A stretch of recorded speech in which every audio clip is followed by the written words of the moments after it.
Welcome to the final takeaway. Welcome back if you are a subscriber and a member of our loyal audience. Remember to turn on the YouTube notification bell right after you subscribe to receive instant updates from our channel. As the family of Adrianna Younge and the entire nation grapple with the mystery surrounding the child's demise, fingers are pointing to the Guyana Police Force. Words such as police cover-up and false police statements have been swirling since day one of the child going missing on Wednesday, April 23, 2025. Adding to the mystery, eyewitnesses allege seeing a police officer tossing an object into the pool at the Doubleday Hotel, where the unalived child was recovered, only moments later with visible injuries suggestive of a crime. Part of a Stabroek News article published on April 25, 2025 read, quote, "Witnesses claim the police at the scene were behaving suspiciously, and some alleged that the body only became visible after officials mentioned bringing in sniffer dogs to aid the investigation. The situation escalated around 10:44 a.m. on Thursday when persons present at the scene noticed a police officer tossing an unidentified object into the hotel's pool. The act sparked suspicion and anger among the onlookers, many of whom had been assisting in the search. Moments later, Adrianna's body was retrieved from the same pool, a discovery that intensified suspicions of foul play. That was the same pool family members searched more than once from the night before and turned up empty-handed. What makes this case even more mysterious is the way the hotel's owner, Boj Narain Bola, and the police handled the situation of the missing child. As they say in Guyana, they were moving funny. Allegations are that the hotel owner and his wife, Maya Sukraj Bola, dismissed the child's family's plea to search the building and prevented access altogether. The police instructed the family to leave the hotel's location and wait for further updates at home. Of course, the family defied those instructions, believing in their spirits that something wasn't right. Officers present at the scene in some instances reportedly prevented family members and public supporters from searching the building on request. Once again, onlookers found this to be shady.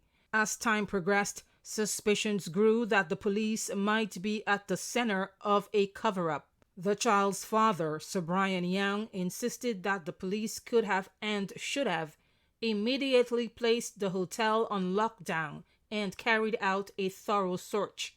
I said this place is supposed to close down. This place is supposed to be a crime scene. And why saying at 2 o'clock yesterday or 1:30 or quarter to or 20 to 2 when this girl missing yesterday? Why didn't they say yeah, start this place at the moment? Huh? Why you had to wait 12 hours after? The early hours were critical in locating the child before anything nefarious took place. The police also failed to cordon off the area and declare the hotel premises a crime scene. Officers directly involved in the case came in for a good scolding from Guyana's Vice President Bharratjagdeo during a press conference on the same day Adrianna's body was recovered, warning them that if there is a, quote, cover-up, the government will spare no effort to get to the bottom of it. If there is a cover-up, people will face consequences. All persons culpable will face consequences, Jagdeo further warned. As the president said, there'd be a thorough investigation, and wherever we find transgressions, there will be consequences at every level. Jagdeo's statement stemmed from reports by the police claiming they had footage showing the child leaving the Doubleday Hotel in a red and black Ram motor vehicle.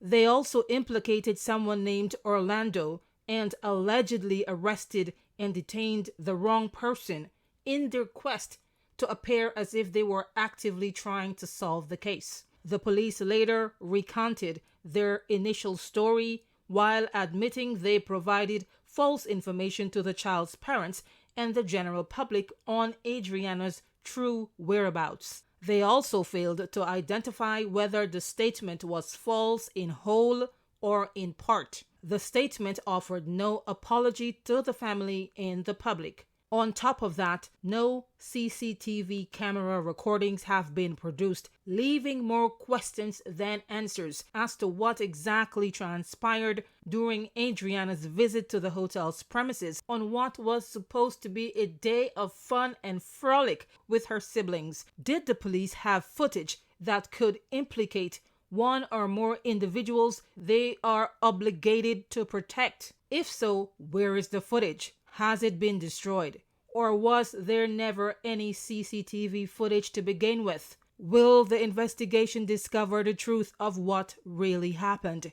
The question remains, what motive would the police have to issue a false report to the family and the entire nation? And if a police rank in fact tossed something into the hotel's pool on the day in question, was it a something or someone? A post-mortem exam is scheduled for April 28th. The Adrianna Younge case has evoked a variety of emotions in Guyana and across the world. The child's distraught mother, father, and grandmother are still coming to terms with the tragic loss of their beloved family member. Adrianna was in the care of her grandmother when she mysteriously vanished at the hotel, only to turn up partially submerged in the pool the next morning. Her grandmother and parents insisted she never left the premises, even though she was discovered on the property the following day. There is a theory that she may have been abducted on April 23rd, taken off the premises, and returned in what would later look like a staging of a drowning. Everyone is waiting for the results of the post-mortem. We will continue to follow this story and bring you updates as they come to us. Remember to subscribe and turn on your notification bell to get notifications every time we post a new update. Thanks for watching. Stay safe.